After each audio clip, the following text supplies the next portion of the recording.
Penyelenggaraan pelayanan publik itu haruslah sederhana, mudah dimengerti, diikuti, dilaksanakan, dan diukur dengan prosedur yang jelas. Nah, pola hubungan yang sehat adalah ketika pola hubungannya itu berlandaskan prinsip-prinsip tata kelola pemerintahan yang baik. Nah, ini ada Undang Ombudsman ada di pasal 8 ayat 2 Undang 30 tahun 2008. Kemudian tugas Ombudsman adalah yang pertama adalah menerima laporan atas tugas maladministrasi dalam penyelenggaraan dan masyarakat madani, masyarakat civil society ini ada di situ untuk melakukan pemantauan kepada pemerintah dan pelaku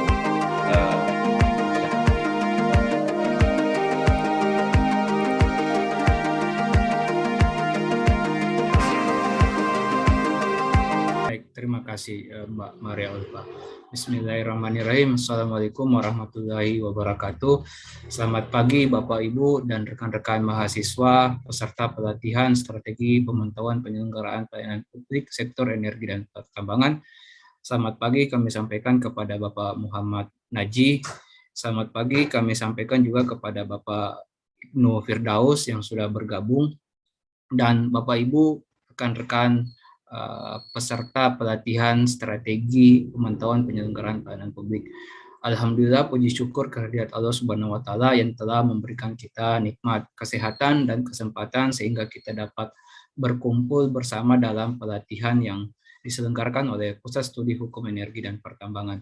Dan kami ucapkan terima kasih kepada Bapak Muhammad Naji yang sudah meluangkan waktunya, dan juga rekan-rekan Ombudsman yang sudah bersedia untuk kami undang dalam pelatihan penyelenggara strategi pemantauan penyelenggaraan pelayanan publik sektor energi dan pertambangan. Sebelum kita mulai acara, izinkan saya perkenalkan kurikulum atau profil singkat dari Bapak Dr. Muhammad Naji SH MH. Beliau merupakan Ketua Ombudsman Republik Indonesia saat ini. Lahir di Lamongan, beliau menempuh pendidikan S1 di Universitas Brawijaya Malang, menempuh pendidikan S2 di Universitas Diponegoro Semarang, dan lanjut S3 di Universitas Kebangsaan Malaysia. Selama menjadi mahasiswa, beliau sangat aktif dalam berbagai organisasi. Tercatat beliau pernah menjadi Ketua Umum HEMI Cabang Malang tahun 1989. Saat ini beliau juga berkarir sebagai dosen dan memiliki pengalaman sebagai jabatan struktural di berbagai organisasi. Beliau tercatat sebagai dosen tetap Fakultas Hukum Universitas Muhammadiyah Malang, juga pernah menjadi dekan Fakultas Hukum Universitas Muhammadiyah Malang, Kepala BKBH Universitas Muhammadiyah Malang. Selain itu, beliau juga menjabat sebagai staf khusus bidang hukum dan HAM Universitas Muhammadiyah Malang, Ketua Prodi Magister Hukum Pascasarjana Universitas Muhammadiyah Malang. Beliau juga menjabat sebagai Ketua Umum Asosiasi Program Studi Ilmu Hukum se-Indonesia. Selain itu, beliau juga menjabat sebagai Wakil Ketua Majelis Hukum dan HAM Pimpinan Pusat Muhammadiyah. Jadi ketika kita membaca profil singkat dari Bapak Muhammad Naji, beliau memiliki banyak pengalaman dalam berbagai organisasi dan instansi. Untuk itu saya berikan kesempatan pertama untuk materi terkait dengan pelayanan publik sektor energi dan pertambangan untuk mewujudkan tata kelola energi dan pertambangan yang akan langsung disampaikan oleh Bapak Dr. Muhammad Naji SH MH. Kepada Bapak Dr. Muhammad Naji SH MH, kami persilahkan.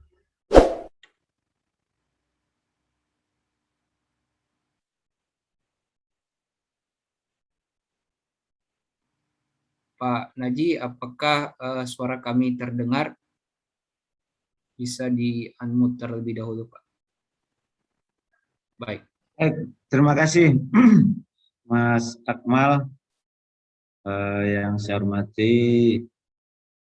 Pak Bisman Bakhtiar sebagai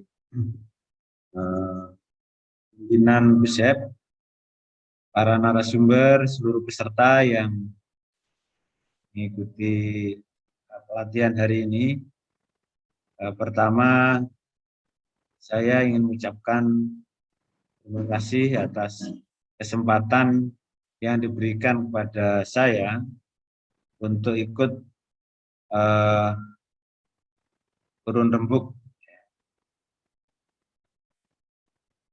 Ini sebagai salah satu pengobat kerinduan saya untuk lama tidak memberi kuliah. Jadi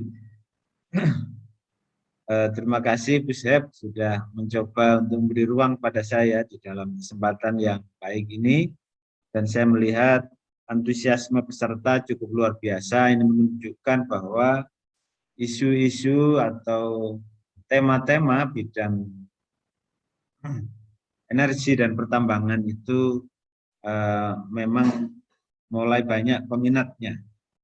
Apalagi di bidang hukum, sektor ini masih relatif sedikit ya orang untuk atau masyarakat untuk melakukan kajian ataupun terlibat di dalam kegiatan ini. Baiklah, saya mudah-mudahan saya tidak salah membaca TOR. Saya diberi judul pelayanan publik dan maladministrasi, perspektif sektor energi dan pertambangan.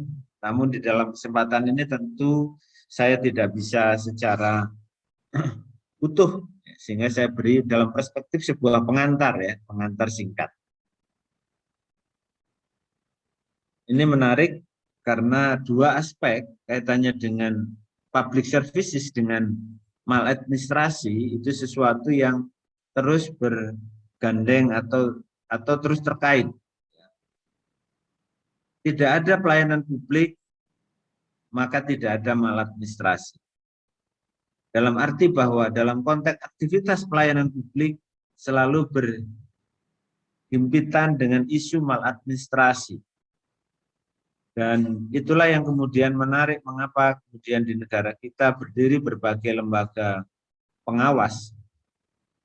Pasca amandemen konstitusi kita, banyak lembaga-lembaga negara tambahan atau state auxiliary body dibentuk untuk melengkapi bagaimana mewujudkan pemerintahan yang baik, yang betul-betul dapat melayani masyarakat. Meskipun demikian, kita tahu bahwa perkembangan dari dinamika state auxiliary body selalu terjadi pasang surut. Baik, dalam konteks pertemuan ini saya mungkin membagi penjelasan ataupun diskusi kita menjadi 4 bagian tentang konsepsi dasar, tentang pelayanan publik, kemudian dasar filosofinya maksud saya, kemudian apa itu pelayanan publik, kemudian apa itu maladministrasi, dan beberapa pengetahuan tentang bagaimana pengawasan ombudsman pada sektor energi dan pertambangan. Saya ingin memulai dari perspektif yang lebih filosofis tentang terbentuknya negara kita. Bagaimana dinukilkan di dalam atau diabadikan, selain di dalam proklamasi, juga diabadikan di dalam alinea keempat. Mengapa kita ini perlu merdeka? Kenapa kita ini perlu membentuk suatu pemerintahan, sebuah negara? Di dalam alinea keempat, preambul konstitusi kita, di situ menjelaskan bahwa kemudian daripada itu untuk membentuk suatu pemerintahan negara Indonesia yang dapat melindungi segenap bangsa Indonesia dan seluruh tumpah darah Indonesia, dan untuk memajukan kesejahteraan umum, mencerdaskan kehidupan bangsa, ikut melaksanakan ketertiban dunia berdasarkan kemerdekaan, perdamaian abadi, dan keadilan sosial, maka disusunlah kemerdekaan kebangsaan Indonesia itu dalam suatu konstitusi, dalam bentuk susunan negara Republik Indonesia yang berdaulat. Jadi ini yang harus menjadi landasan filosofi mengapa kita merdeka dan mengapa pemerintahan itu dibentuk. Mengapa konstitusi itu ada. Susunan pemerintahan itu ada. Susunan negara itu ada. Karena di dalam alinea keempat ini sungguh sangat fundamental bagi bangsa kita, bahwa di dalamnya adalah menegaskan mengenai tujuan bernegara, tujuan dibentuknya negara, tujuan kemerdekaan. Sehingga diperlukan konstitusi untuk mengaturnya. Dibentuklah konstitusi untuk menata ketatalaksanaan, ketatanegaraan kita. Dan di sana di dalam alinea keempat juga disebutkan tentang falsafah dasar negara kita. Jadi sekurangnya di dalam alinea keempat ini memberikan filosofi dasar atau yang kita sebut sebagai fundamen dari dibentuknya negara kita. Kalau kemudian kita mengacu pada konsep apa itu penyelenggaraan negara di dalam konteks pelayanan publik, maka disitulah kita menemukan dasar konstitusional penyelenggaraan pelayanan publik. Bahwa hubungan antara Undang-Undang Dasar dengan prinsip penyelenggaraan negara itu adalah prinsip pelayanan publik. Kita lihat tadi, melindungi segenap bangsa dan tumpah darah Indonesia. Itu adalah konsep prinsip pelayanan publik yang pertama. Bahwa penyelenggaraan pelayanan publik harus melindungi segenap bangsa dan tumpah darah Indonesia.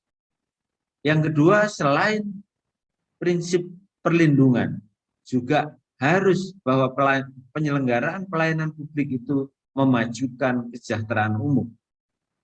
Tidak ada pelayanan publik untuk dirinya sendiri, tetapi pelayanan publik itu adalah memajukan kesejahteraan umum. Yang kedua, mencerdaskan kehidupan bangsa. Sehingga aspek yang keempat itu adalah aspek ikutan dalam konteks kita sebagai sebuah negara yang merdeka. Bahwa penyelenggaraan pelayanan publik harus melindungi, harus memberikan kesejahteraan, dan yang ketiga harus mencerdaskan. Itu adalah kata kunci dari substansi penyelenggaraan pelayanan publik. Jadi ketika ada penyelenggaraan negara, penyelenggaraan pemerintahan yang tidak bertujuan ke sini, maka itu berarti bertentangan dengan konstitusi kita. Oleh karena itu, maka dalam rangka menjaga kontinuitas dan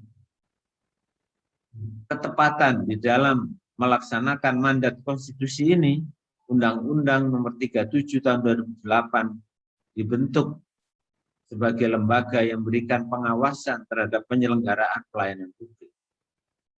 Dan kemudian diperkuat dengan Undang-Undang Nomor 25 Tahun 2009 tentang pelayanan publik.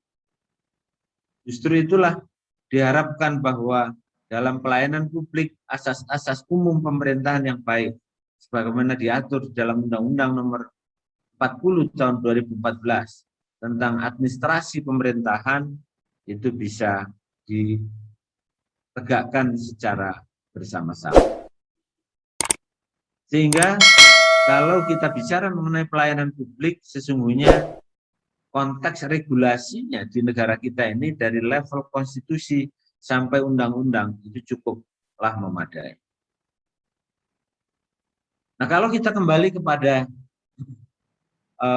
teori dari terbentuknya negara, maka salah satu teori yang digagas oleh George Jelinek, seorang ahli ilmu negara, saya kira yang belajar hukum sudah mengenal tokoh yang namanya George Jelinek dalam bukunya Allgemeine Staatslehre atau ilmu negara umum. Di sana Jelinek mengungkapkan ada 14 prinsip atau 14 teori tentang negara. Dan salah satu teori tentang negara itu adalah welfare state.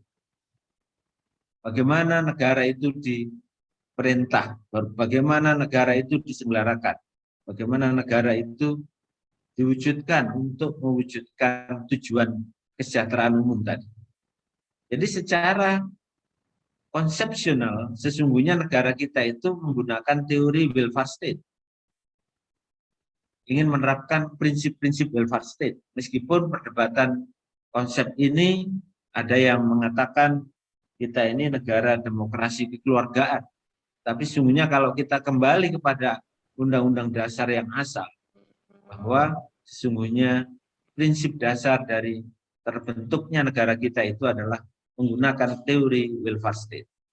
Mulai dari preambul, pasal-pasal tentang penyelenggaraan negara, pasal 33 misalnya, pasal-pasal tentang bentuk pemerintahan, itu sangat jelas bahwa kita termasuk negara welfare state.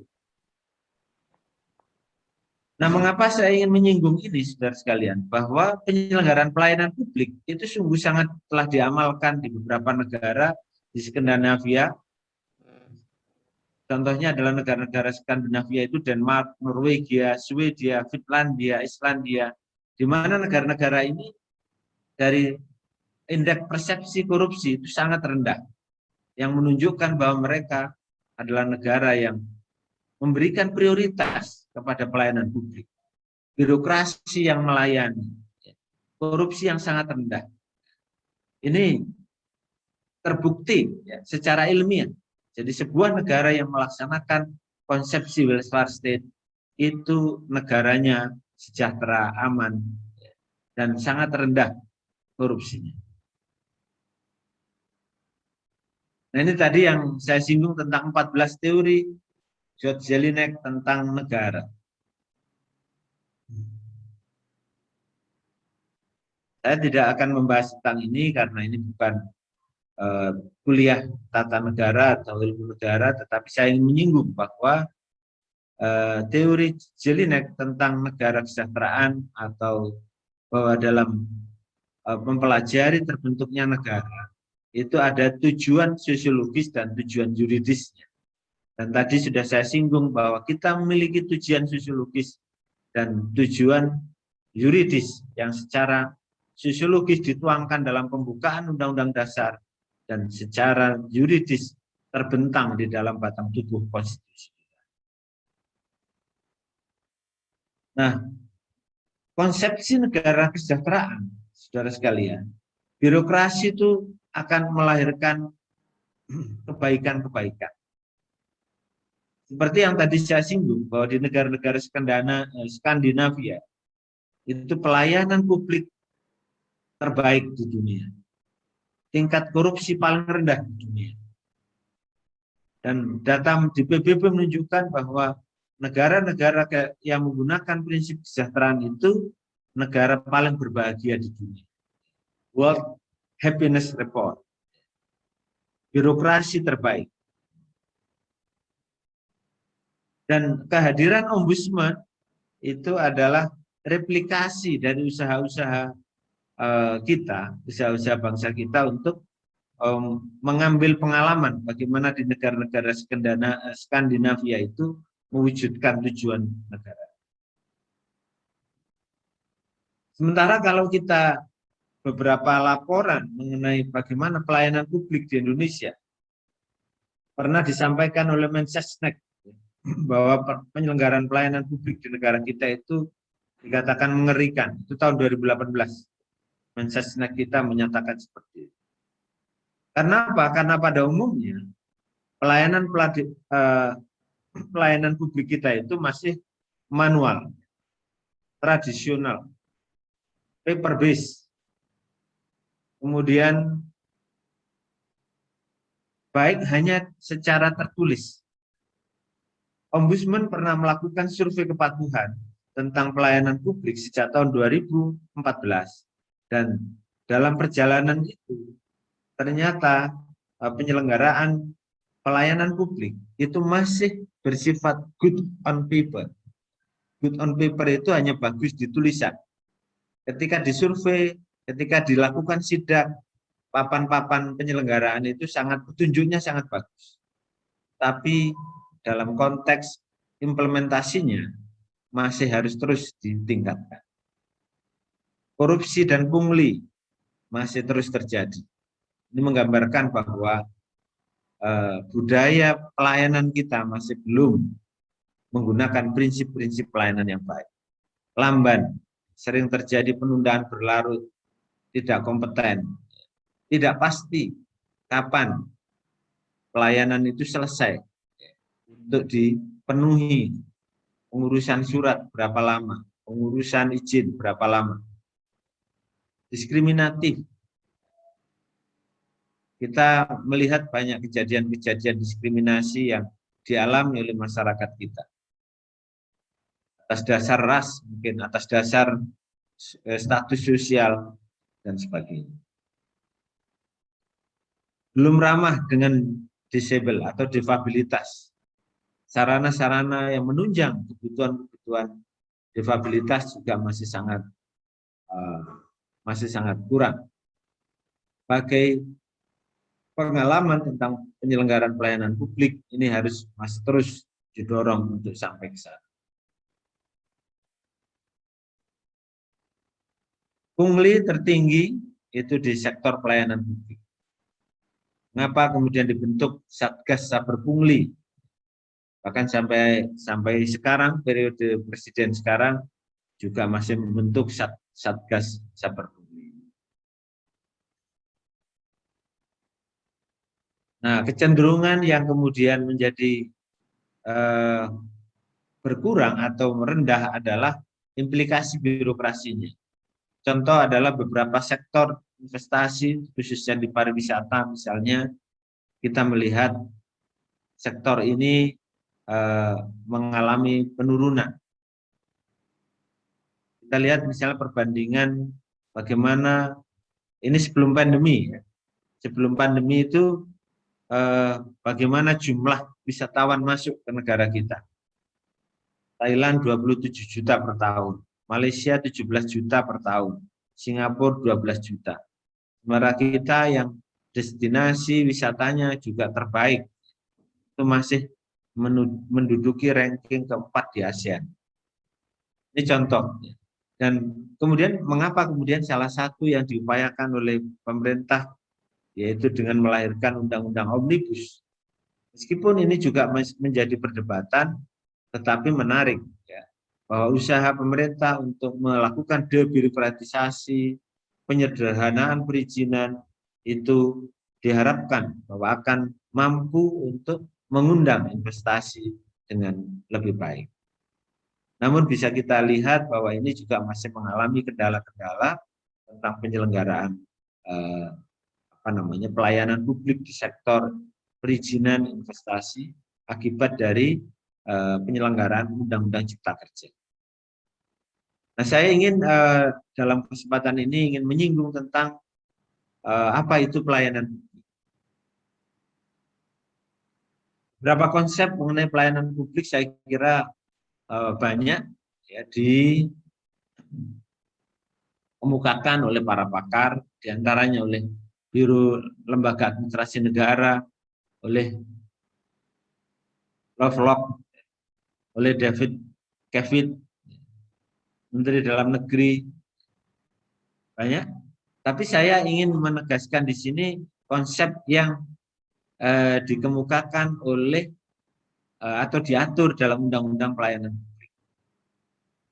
Dalam pasal 1 ayat 1 disebutkan bahwa pelayanan publik adalah kegiatan atau rangkaian kegiatan dalam rangka pemenuhan kebutuhan pelayanan sesuai dengan peraturan perundang-undangan bagi setiap warga negara dan penduduk atas barang, jasa, dan atau pelayanan administrasi yang disediakan oleh penyelenggara pelayanan publik. Jadi di sini ada 3 produk ya. Bentuk dari pelayanan publik itu yaitu kegiatan yang berkaitan dengan kebutuhan barang, kegiatan yang berkaitan dengan pelayanan jasa, dan yang ketiga adalah administratif. Apa saja?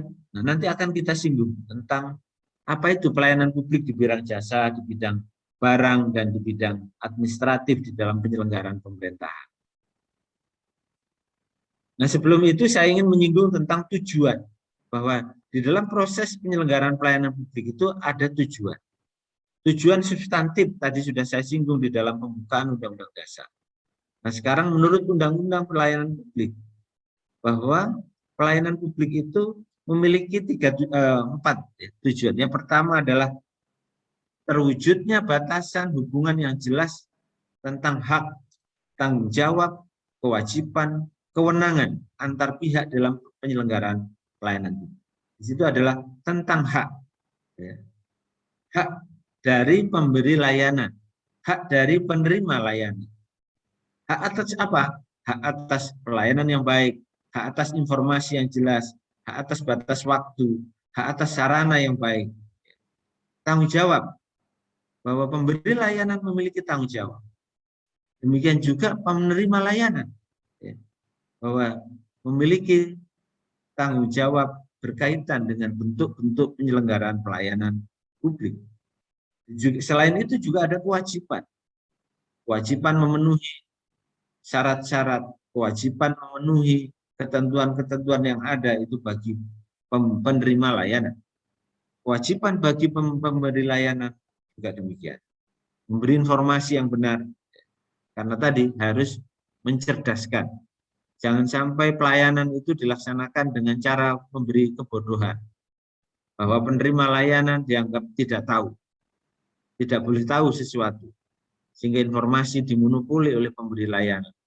Maka disitulah terjadi peluang adanya pungli, adanya maladministrasi. Terwujudnya sistem penyelenggaraan pelayanan publik yang layak sesuai dengan asas umum pemerintahan yang baik. Undang-undang korporasi ini sesungguhnya termasuk berlaku bagi pelayanan publik pemerintah maupun korporasi, termasuk BUMN, BUMD maupun korporasi lain yang memberi pelayanan publik. Terpenuhinya sistem penyelenggaraan pelayanan publik sesuai dengan peraturan yang ada. Terwujudnya perlindungan dan kepastian hukum, ini yang sangat penting. Jadi, saudara sekalian, bahwa tujuan pelayanan yang diatur di dalam undang-undang pelayanan publik merangkum 4 aspek yang menurut saya sangat mendasar. Dan ini menjadi acuan kita sejauh apa penyelenggaraan pelayanan publik itu telah dapat dilaksanakan. Baik itu aspek tentang tadi, terwujudnya batasan hubungan yang jelas tentang hak, tanggung jawab, kewajiban, kewenangan. Sistem pelayanan yang layak sesuai dengan prinsip-prinsip pemerintahan yang baik atau asas-asas umum pemerintahan yang baik.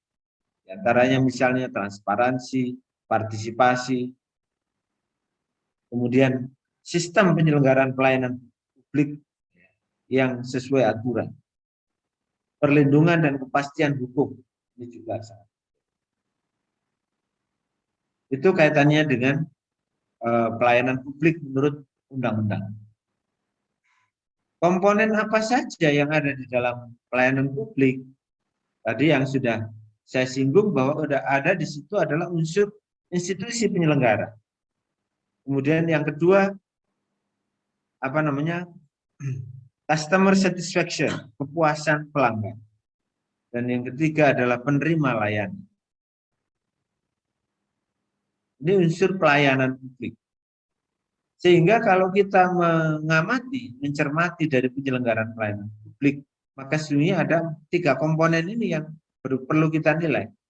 Kelembagaannya, kepuasan masyarakat terhadap penggunaan layanan, dan siapa objek atau subjek penerima layanan. Inilah yang kita sebut tadi asas-asas umum pemerintahan yang baik dalam prinsip-prinsip pelayanan publik. Berkeadilan, akuntabel, aksesibel, efektif dan efisien, mudah dan murah, tidak diskriminasi, responsif, transparan, dan partisipatif. Ini prinsip-prinsip umum yang kita kenal di dalam penyelenggaraan pemerintahan. Contoh-contoh pelayanan publik saya kira mungkin peserta sudah bisa mengetahui. Ada pelayanan di bidang kesehatan, ada di bidang listrik, ada di bidang perizinan, ada di bidang layanan administrasi yang lain.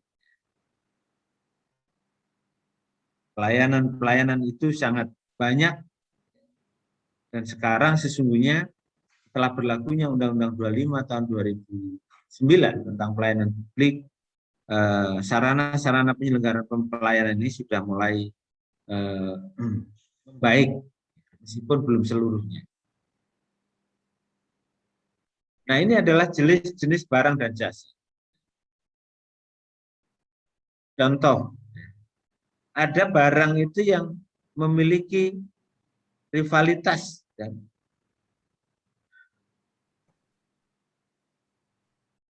Jadi barang publik, contohnya apa? Udara bersih. Itu adalah hak masyarakat untuk memperoleh udara bersih. Sehingga kalau ada pemerintah daerah membuat dinas berkaitan dengan bagaimana menciptakan kebersihan lingkungan, itu adalah salah satu bentuk dari pelayanan publik. Bagaimana menciptakan udara yang bersih. Jaminan keamanan, itu juga pelayanan. Kehadiran satpam, kehadiran satuan pengamanan di lingkungan masyarakat, itu bentuk dari pelayanan publik. Demikian juga produk jasa yang atau barang publik yang dimiliki oleh satuan kepolisian, satuan TNI, itu harus memberikan jaminan keamanan. Di sini TNI, Polri itu adalah dibentuk dalam rangka ke sana. Nah, bedanya apa? Ya, sekarang kaitannya dengan pendekatan bagaimana individu dan masyarakat.